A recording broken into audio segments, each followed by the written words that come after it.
I was groomed and sexually violated throughout my adolescence and teen years, or what I like to refer to as my childhood.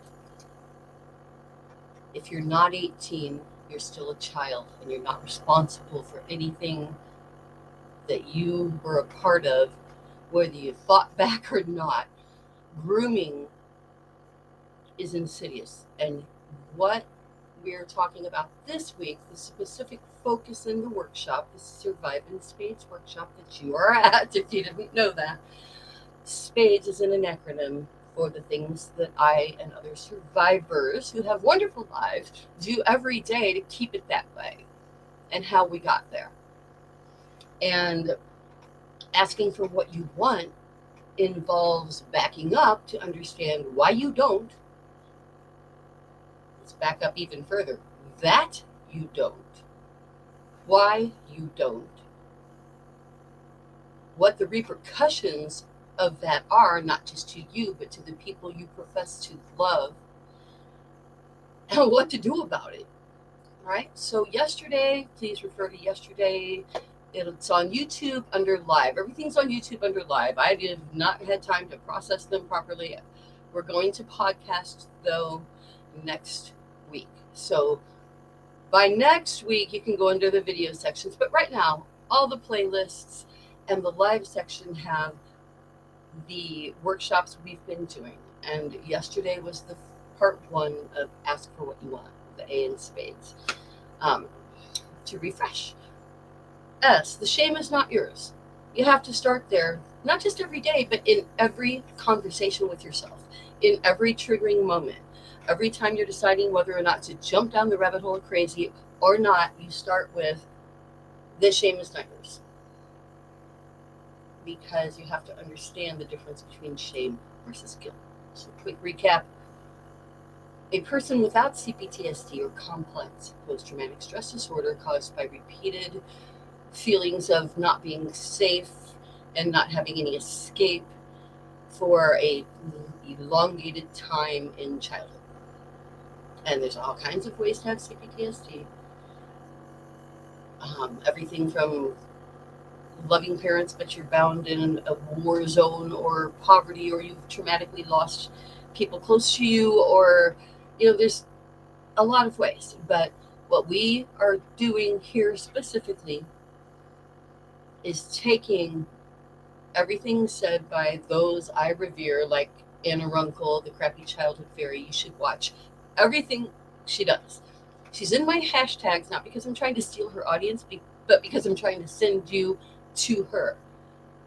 But she doesn't get sex specific, and that's where we branch off. Once I discovered that I had cPTSD and I learned how to deal with it, and I discovered real orgasmic sex and how it can happen and in what context and with who and all these things, it's like, bleh. It literally slowed my book down by a year, because I was going to print over a year ago with my book, which centered on everything I'm saying that's all still true, but it ended at all you need is you. And that's still true.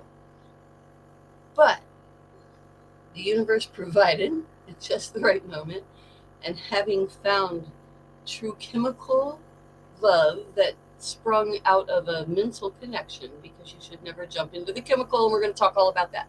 That's where I'm going with this. It's so easy to get fooled. But when I found the real thing, I realized that even though I was never a liar, I loved all 3 of my husbands, now ex-husbands, but I didn't have much to give because I was not presenting my authentic self to them. And if I was, I wouldn't have chosen them, so I'm still satisfied in my decisions. No offense. Each one of them has very strong points. Oh, you know what? The fan is on. Look at this. I got to interrupt. My child gave this to me. Watch. I'm going to turn it off. It's plugged into it's a USB. It goes into the computer. Yeah. Cool. And it's got a clock on it. But I'm just realizing it's right by the microphone, and everything up till now is probably blurry. I apologize. But back to asking for what you want. So the first thing you have to realize is that you don't. And why? And I don't mean, you may be asking for stuff at home or a car or a job or whatever. Chances are you even struggle with those things if you have cPTSD. But if you have childhood sexual assault related cPTSD, your body, at the first feelings of physical attraction, also cross reference them with things that happened in your past. So now you're in a situation you want to be in. Like I was saying yesterday, I'm picking up off of yesterday here. So go back and review that. I'm just going to kind of through it right now. But if you're assuming best intentions on both parts, assuming you have life fit, you have intelligent fit, you appreciate their values and morals, and you have a potential partner or partner, and you're in this relationship, but all you're doing is making them happy. You're focused on their sexual needs. You're focused on their dinner, the cleanliness, the laundry, the child rearing, and you think that that is enough. And where I've seen every marriage and relationship that went wrong go wrong, if there was not abuse involved, was someone in the relationship shutting themselves down physically, and the other person either also shutting down, which affects the entire emotion of the household. I've seen people go for years and decades like that with their spouse, decades without having sex with their spouse. So many people I know, and they're still in there, but nobody's happy, and they develop health problems because your sexual health is important. I mean, it's scientifically proven. I'm not going to put up articles here. Maybe I'll go look them up and attach them if anybody can't look it up on Google for yourself. I'll be happy to when I have a moment. But I mean, men who are sexually active are less likely to develop erectile dysfunction. Men who are into their partner who is receiving on a level that the man can, or woman, I shouldn't say man, I'm sorry, back that out. I'm gender free here. Partners. Your partner needs to be giving, but also you have to be receiving, or you can't give properly to your partner, because all you're doing is being a performance artist. And I talked at length about this in last week's the P in Spades part 1 and 2, and also yesterday. So I'm going to skirt over that. But back to the top. To ask for what you want, first you have to realize that you don't. And you don't because you're shame-based if you have cPTSD. And you're shame-based through no fault of your own, and you can get over it really quickly and easily if you just listen up. Okay? To me and other people like Hannah Runkle, the Crappychildhoodfairy, who is not paying me anything, I just literally watch all of her stuff. And I realize that where it ends, we need to get more specific. So you don't ask for what you want if you were sexually assaulted as your first sexual experience, because you associate physical pleasure with torturous guilt, shame, wrong, whatever your situation was. The physical pleasure part, unless you were violently raped, in which case, God bless, and I am so fucking sorry, and I'm not supposed to cuss. But that's just... Being groomed and violated is not the same as being terrified and hurt. And all of these things are horrifying. But what they lead to is a dissociation from your own senses of sexuality. And I literally didn't know that myself until 3 years ago, when I had an awakening, not even 3, just about 3 though, where I realized what I'd never done was, like, I chose people for life fit. I chose them for, we have something in common, we can talk, right? But never did I feel the sexual thing beyond. I did briefly, enough to get into a sexual situation with them and usually marry them. because I'm also have this sense of righteousness for the most part. Uh, that developed later in life. I was promiscuous right after my assaults, right after I got away, because that's a thing that happens. And we talked about that already in the first week with us, so go back for that. If you need to feel better and understand that you're not a bad person if you, because of the fact that you learn to dissociate from sex, if when you can't get out of it, you don't think you can, you shut down and just let it happen so that you can walk away on the other side, right? That happens so consistently. And it makes people view us from the outside, even my own family. What's you married and divorced 3 times, lots of boyfriends. My last 3 were like all 15, 17, and 20 years younger than me. I'm like, yeah, I see now that was a sick pattern, not something to be glorified or exemplified. That was me living in a world where I can't compete with grown adults like I'm supposed to be, but have never felt like. Because if you have cPTSD, you get frozen somewhat, you dissociate and you compartmentalize, but there's a part of you that's frozen at the time of your abuse. And if that time happened over a period of years, you can flip in and out of feeling exactly like you did in all of these different times, all these different ages. And this was happening to me. And it happened to me to where I became, back to the top of what I was saying, a performance artist. So all that was to explain what a performance artist is. And that is someone who wants to be in the relationship, who loves who they're with, who is with someone, hopefully, who loves them, but even if they don't, I'm going to assume that best case scenario. But if you aren't feeling on the level of receiving intimately, you will just be giving. And then your partner can't experience the full level of meltdown joy that happens when their partner is also in the same place. So you don't want to be a performance artist. So how do you not do that, right? Well, you become your authentic self. Easy peasy, right? My mouth is dry. I'm going to take a sip of my coffee. You become your authentic self. Your authentic self is your hopes and your desires and your dreams and the perfect world as you see it. No, there aren't unicorns and fairies and genies with lamps that can make all that just magically appear.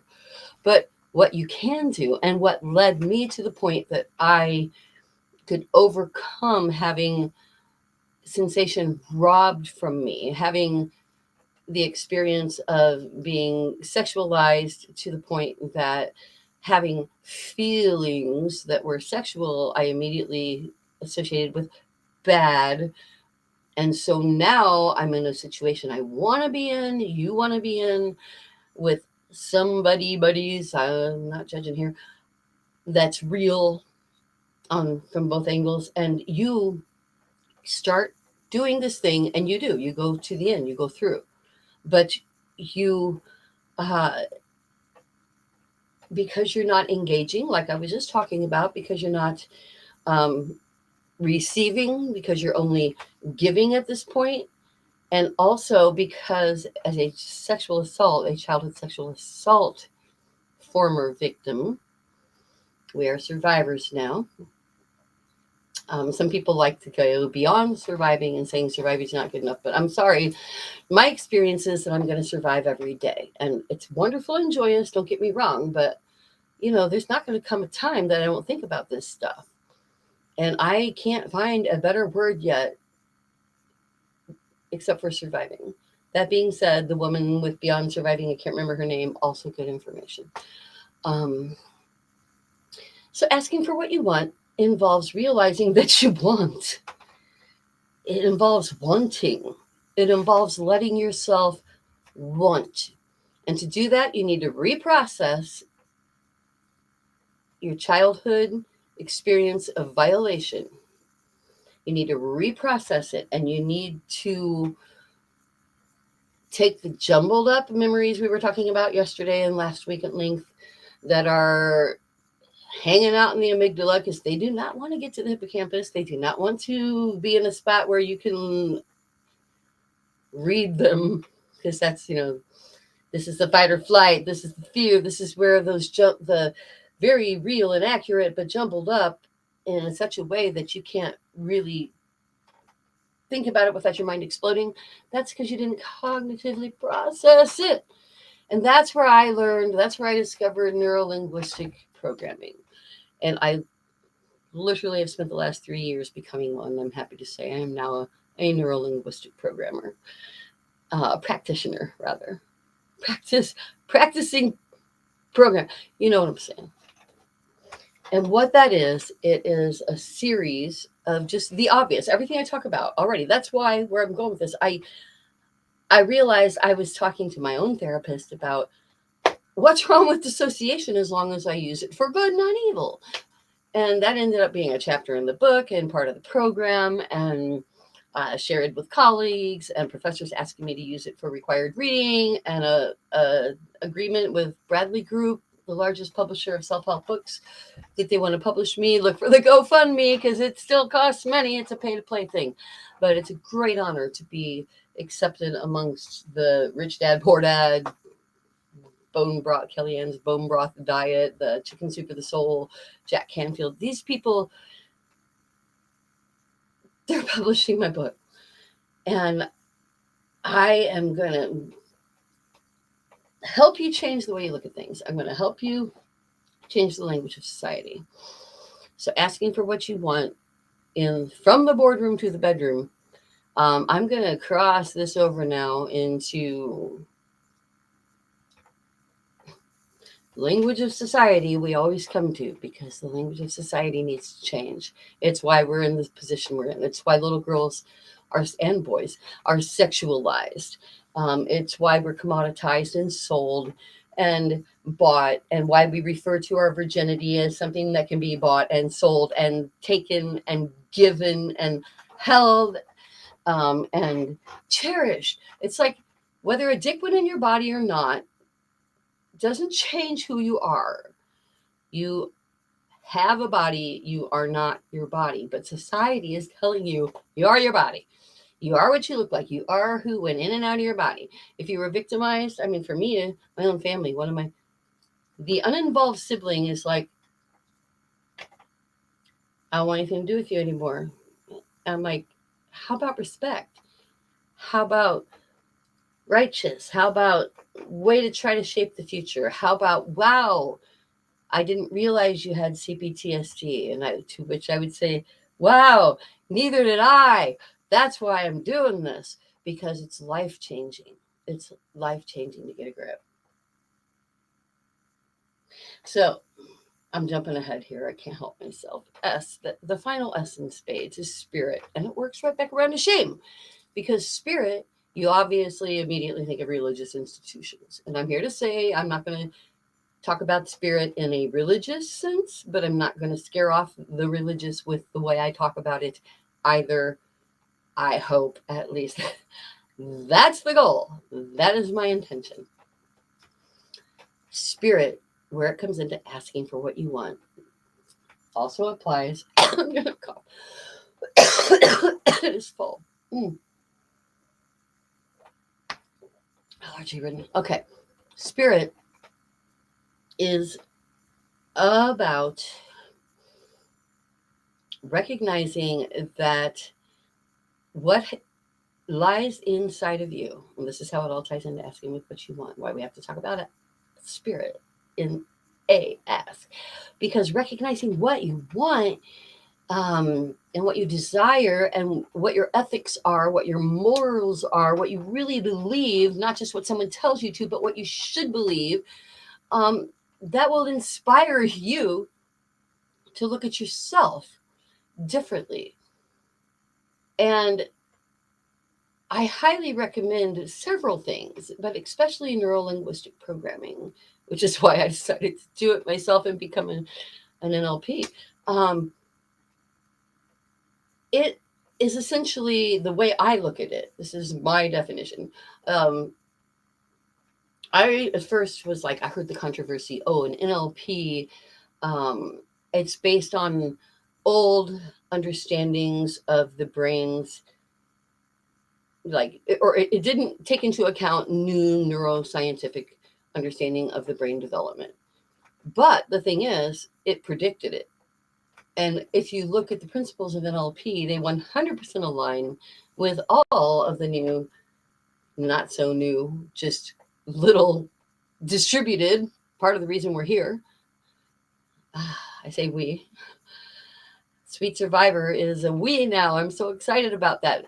I have to edit this out, but our pages, finally, I've been working on this for months, for like a year. I had to change names, get them the same, blah, blah. And now I finally was able to merge the old Earth 2.0 shopping group for Sweet Survivor with the Sweet Survivor workshops and those Nasty Women podcast live stream page, simplifying everything so much. In fact, if you're watching this now, you are watching it on the merged page for the first time. Yay.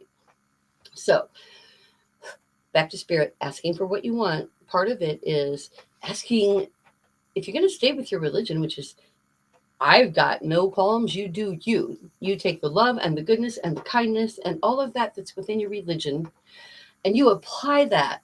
But you have to reject, you don't have to, but if you want to hang out with me, you have to reject the part of your religion that says that women can be bought or sold or commoditized or others shouldn't exist. You have to reject and change from within your religion, or you need to move on. You know, and I'm so wackadoodle, not really. It was kind of a joke to start with, but I started my full profit page because I realized, as a joke, I said, I'm going full profit, right? Because a friend of mine who is a minister told me, she's like, you're a modern day prophet. You need to do this, years ago. And I was like, that's funny. But then in a joke, I said, I'm going to go full profit. And then I went, forward, united in light and love. Duh, that is exactly what I want to do. So I made another page, full profit, where we're going to get more political. And then Those Nasty Women podcast is going to run here, and on all the same live streams. I'm going to start with Sunday Schooled. I have several podcasts lined up, but I am right now. Please message me if you would like to talk to me on or off air. Tell me what's going on. I'd really lining up people to talk to on air too for the coming podcast. So things are getting exciting. We're going to make a difference in the world, and you're going to start by asking for what you want. Don't just take what's given in life. This is your life. You're not here to live it for somebody else. That being said, love the people you love with everything you have. That's just ethics. That's just morality.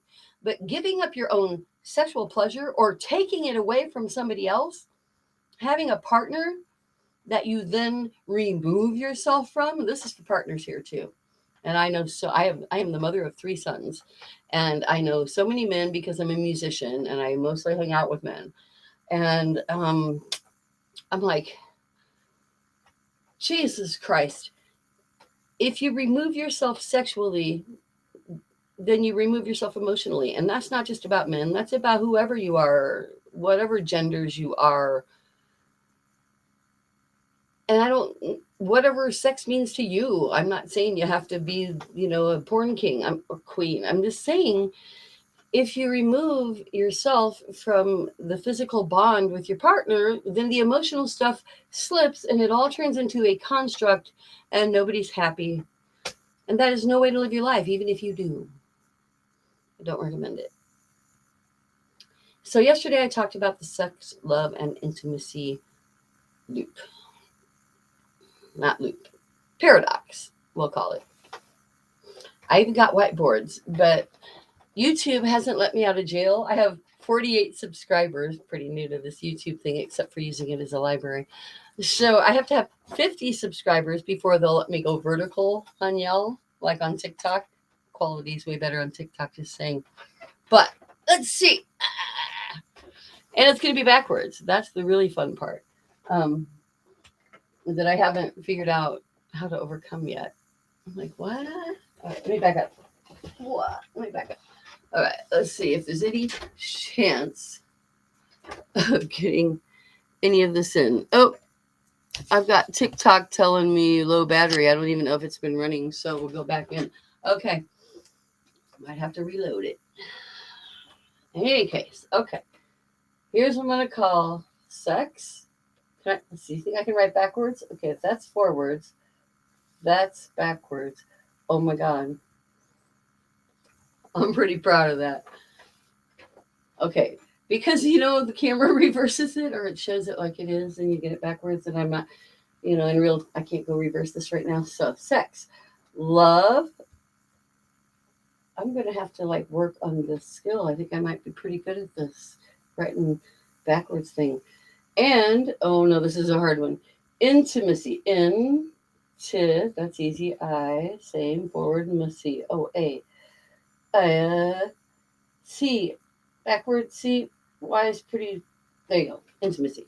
Sex, love, and intimacy. And this is what's screwing people. This is what's screwing me up. This is what I realized. Because I have cPTSD, and I'm also an HFA, formerly known as Asperger's in the United States, still known as Asperger's in the rest of the world, but I'm a high-functioning autistic. So I also have that challenge added in. We're told you want love. Love, bing, love good. You want love. And then we're told, you know what, I should change colors. How cool would that be? I've never done this before. I tried yesterday, but it wasn't on the screen. Oops, sorry, TikTok. So love, boom, you want love. Everybody wants love. And as I was saying yesterday, you can love in a lot of ways. You can love grandma or puppies or humanity, even if you don't like them. You can love your enemy. But there's sexual love, right? So you want intimate love, you want sexual love. You're going to go from love. If you want to be with someone and marry them and have kids and stuff, it's going to involve sex. So you think love leads to sex, right? And we're told that intimacy is part of love. And we're told that intimacy is part of sex. So to many people, even if you don't have cPTSD, and even if you aren't a high-functioning autistic, formerly known as I don't know why that's funny to me. Even if you don't, it's this is confusing because the thing is, you also have this hormonal reaction, right? Hormones. Can I spell hormones backwards? I'm pretty impressed with my backwards abilities. I've never tried this. Hormones. It's not so hard once you just get your head in the other way. Okay, right? So your hormones kick in when you have sex with someone. And they make you want to love them. It's just a thing. I'm not going to go into it. Look it up. So it's easy to accidentally go into sex thinking you have found love and therefore intimacy when really you have found sex. So sex stands on its own. And if you look at these parts, right, there's love sex, right? There's intimacy sex. There's love intimacy, all of which I go into in great detail in the book. But suffice it to say that you have sex and you think you've got love, right? No. You have sex or you have love and therefore you think you have intimacy, but no sex. No. People need sex. People need physical release. Your body needs it to stay healthy. Men develop prostate cancer at tremendously higher degrees if they are not sexually active. You will retain your ability to be orgasmic if you are a man, or gain it if you are a woman. And 8 studies show, there's so many studies, I'm just going to average out numbers. I actually averaged out numbers. So all studies combined that I have seen, roughly 80% of women have never had an orgasm with another human being. Roughly 60% of women have never had an orgasm at all. That's in America. That doesn't include the countries that don't even have words for female orgasm, right? I saw a show where they interviewed. It was Syrian refugees being interviewed by a German reporter lady, and she was asking them about. I mean, these men were in their young 20s, and they were Syrian refugees now living comfortably in Germany, being interviewed about what they know about sex and women and orgasms. There's not a word for vagina. It's just down there, and someone will tell you about it someday. There's no education. In much of the world, this is not blanket, obviously, but in much of the world, we are victimized and commoditized and traded. The Maasai and many others trade women, but the Maasai notably, for livestock. I was saying last week about an interview with a woman who felt sorry for us because we don't have sister wives, because, the more, and precursors this to say she was traded for livestock, traded for a cow by her father when she was 14 to an older man who we'll use that term lightly, but in their culture, okay, that's what they do. But that's not okay, is where I'm going with this. So they go, she lives out in the woods. She has kids. They trade daughters for cows when they get old enough. So then they go, and he comes back with another wife, and she's just happy. And they're both happy when he comes back with wife number 3. And she said, and I heard it out of my own, okay, I didn't understand it, but I heard the translation and read the caption with my own eyes. And she said that it was great to have more women to make more daughters to trade for more livestock. I don't find this a sweet National Geographic article. I find this horrifying and disgusting. And if you are going to be in a religion that does this sort of thing, you need to fix it. I charge you with fixing it, because it's not okay to trade your daughter for a cow. And it's not okay to have your dad tell you who gets your vagina. I mean, it's really perverted. Entire cultures where your daddy decides who's going to fuck you. Pardon my language. I said I wasn't going to cuss, but there's no other way to say it. That is not okay. I am not okay with that. Don't be okay with that. Ask for what you want on a societal level too. And go back to the top of this where I was less excited and talking more about asking for what you want on a personal level. I am very much looking forward to starting the Sunday School podcast for Those Nasty Women Talk. Please, here's the stuff it's very important, but that I hate to say. Like and subscribe. If I have 2 more YouTube subscribers, then we can go vertical, and that'll be nice.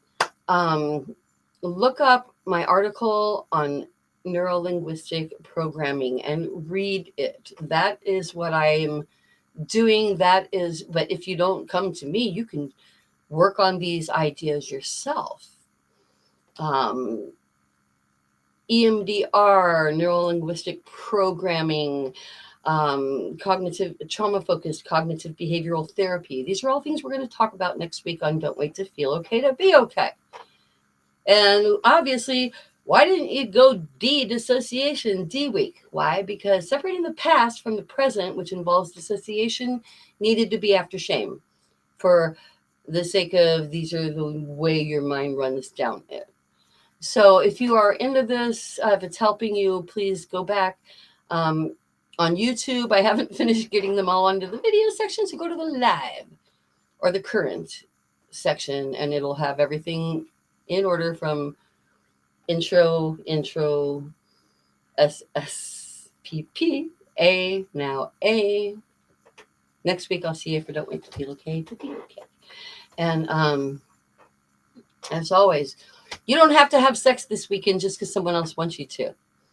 That being said, if you cut off your partner forever and turn them into your shrink and your best friend, then you're doing your both of you a disservice. So don't do that either. Open up. We'll talk more deeply about how to do that if you want to talk one-on-one. You know how to reach me. Bye. I have a glass of Pinot Grigio. Pardon the view, whatever it is. I can only end one at a time.